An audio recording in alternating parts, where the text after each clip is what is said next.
Hey everyone. Today we're going to be talking about the 1987 film The Princess Bride and why it is such a timeless movie. It's great on lots of different fronts, which we'll talk about.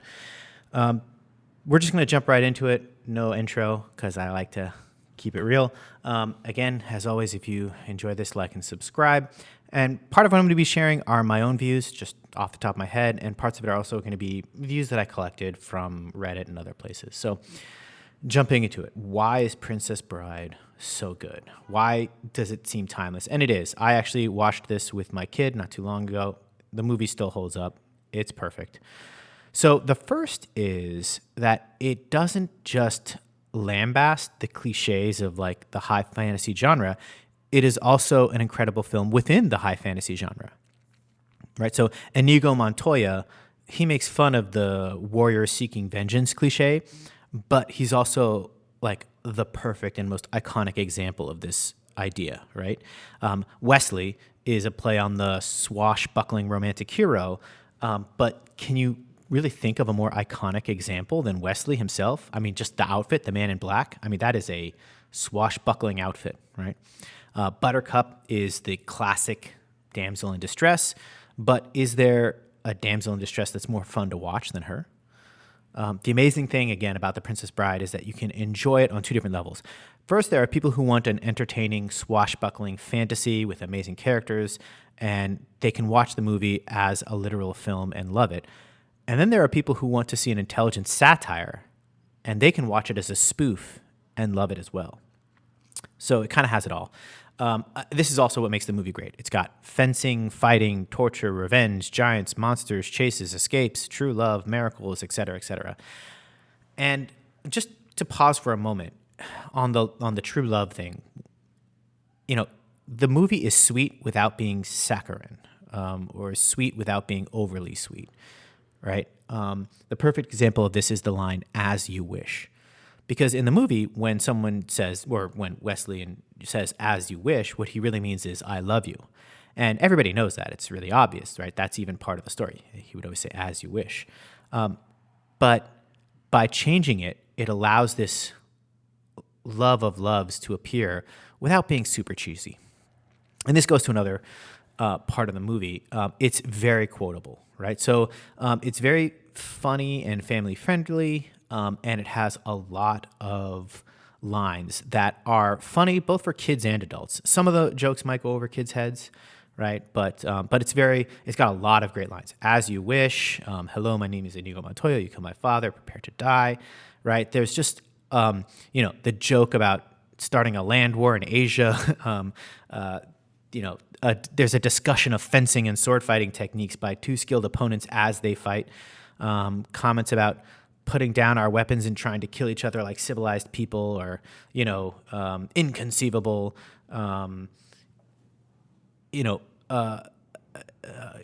There's just a lot. The movie is filled with quotable lines. The writer did a great job. In fact, someone mentioned this. A way to look at a movie is to look at all the lines and see what lines you could pull out. See if there are scenes that are just filler. And if you can remove them, it's not as tightly edited of a movie. But this movie, there really aren't that many lines, if any, that you can pull out and not lose something meaningful, right? Certainly, I think in scenes. I don't think there are any scenes that you can pull out and not feel like you are sacrificing a lot of the movie. You could say maybe the beginning, right, where it's the grandfather reading the story to the grandson in bed. But even that puts a modern touch and a wholesome family aspect to the film. And it's, of course, hilariously parodied in Deadpool 2.5, Once Upon a Deadpool. But, that element of the grandfather reading it to the grandson provides a deeper meaning that they can fold into the film because, as a kid, you might wonder like why they even bothered including that whole bit of Fred Savage and his grandfather at the beginning and the end.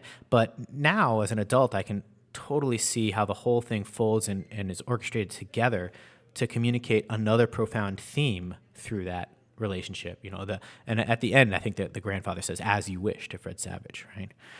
So Again, another thing to talk about is the casting and the acting.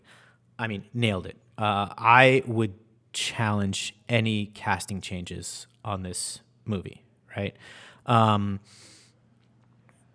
going through it. I mean, even like Billy Crystal and Carol Kane.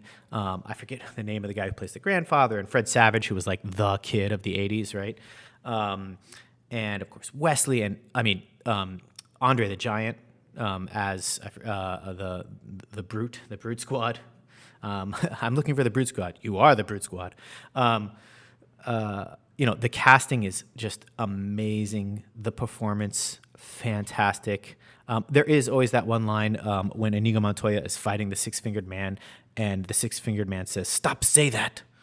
And I always got a little bothered by that because it's obviously what he meant to say was "stop saying that," but in the take he said "stop, say that," but they kept that take, probably because I'm sure there are other parts of that take that are perfect. And again, the guy had just been stabbed, I think, or was starting to lose the fight, so maybe it even makes sense that he wouldn't, give proper grammatical English.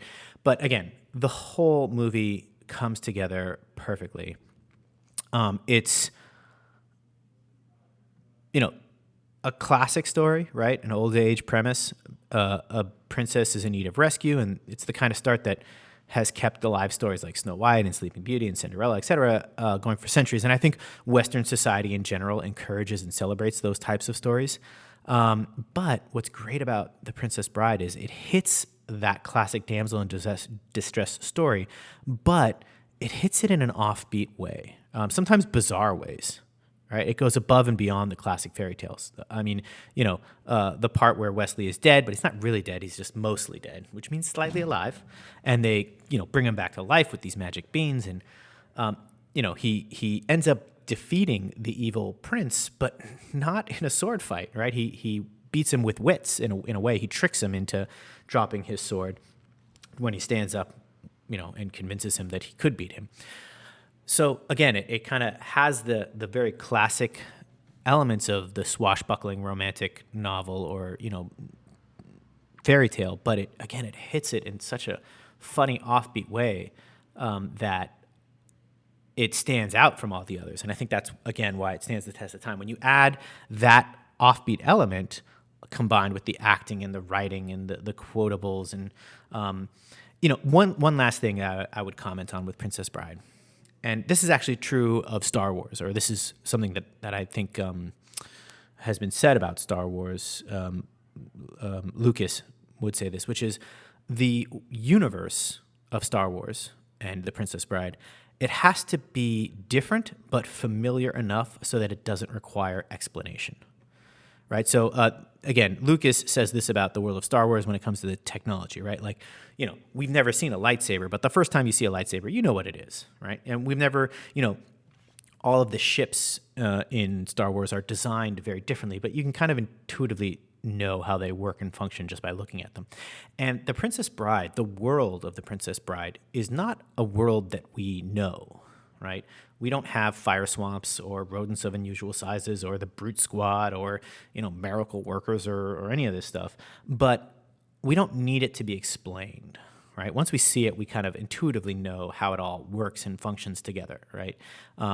Again, the original, the stealing of Buttercup to start a civil war with some other neighboring country, we don't know that country. We don't ever really learn about them other than that they will be blamed for the kidnapping of the princess and that will start a war and blah, blah, blah. It all just intuitively makes sense. And I think the writers did a really good job with The Princess Bride where it's distant and so enticing, but it's also familiar enough that we don't need heavy explanation. It's not like, a time travel movie where you have to have a whole scene between a protagonist and someone else that is really just meant to explain how time travel is supposed to work, right? Like there are a lot of movies like that. You don't need that in The Princess Bride because it all is familiar. So anyways, with that, thank you very much as always. Hope we can talk more. Feel free to like and subscribe or share this. Let me know. Do you still? When was the last time you watched The Princess Bride, and did it hold up? Peace.